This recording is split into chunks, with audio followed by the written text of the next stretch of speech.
आपल्या भारतीय संस्कृतीत जर एखाद्याला काही बरं नसलं, आजारी असला, लग्न जमत नसलं, तर आपण चटकन म्हणतो किंवा कुणाच्या तरी तोंडून असे उद्गार निघतात की अगं दृष्ट लागली का काय त्याला. तर असं हे दृष्ट लागणं आणि ती काढणं हे कशा प्रकारे करायचं.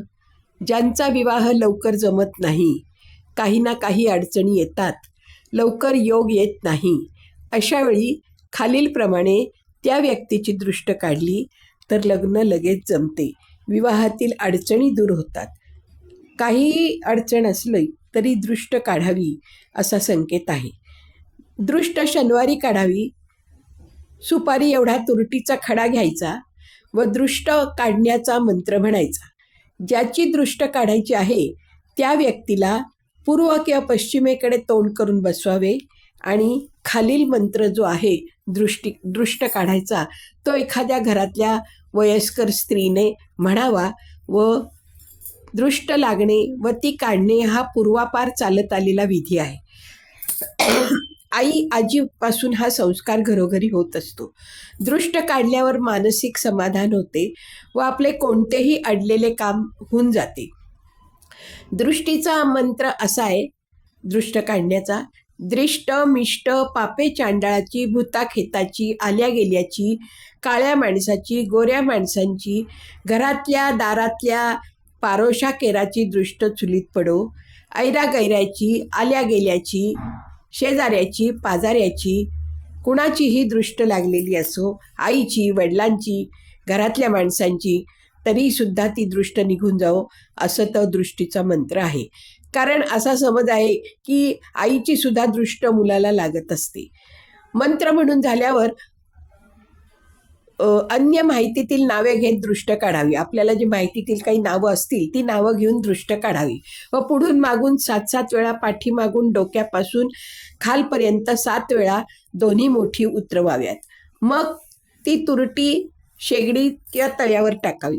थोड्या वेळानं त्या खड्यालाची लाही होते व हळूहळू दृष्ट लागल्याचा प्रभाव कमी होतो. अशा प्रकारे मुलांची व ज्यांची लग्ने जमण्यात अडचणी येतात त्यांनी हा उपाय अवश्य करावा. जरूर लग्नातील अडथळे कमी होऊन विवाह त्वरित होतात.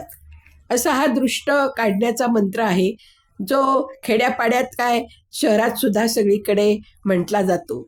घरातील लग्नातील अडथळे जाण्यासाठी शनिवारी वर सांगितल्याप्रमाणे मुलाची व मुलीची 3 शनिवारी 3ही सांजेला तुरटीने दृष्ट अवश्य काढावी. हमखास उपयोग होतो. अतिशय प्रभावी उपाय अनुभव सिद्ध आहे. अडथळे आश्चर्यकारकरित्या नाहीसे होतात आणि विवाह मनासारखा योग्य ठिकाणी जमतो व विवाहाचे योग लवकर येतात. म्हणून हा दृष्ट काढण्याचा जो संस्कार आहे तो प्रत्येक घराघरात आपल्याला अनुभवायला येतो व घरातील वयस्कर व्यक्ती हा उपाय नेहमी करत असतात. लहान बालके, गरोदर स्त्रिया, ज्यांचं लग्न जमत नाही ते, कोणी आजारी असतील ते, अशा सगळ्यांसाठी हा उपाय केला जातो.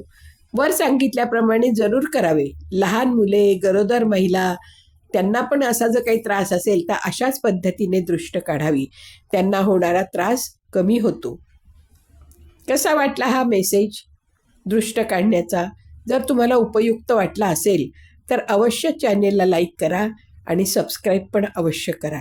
कारण हा जो दृष्टी काढण्याचा मंत्र आहे हा आपल्या अगदी आई आजीच्या काळापासून चालत आलेला आहे.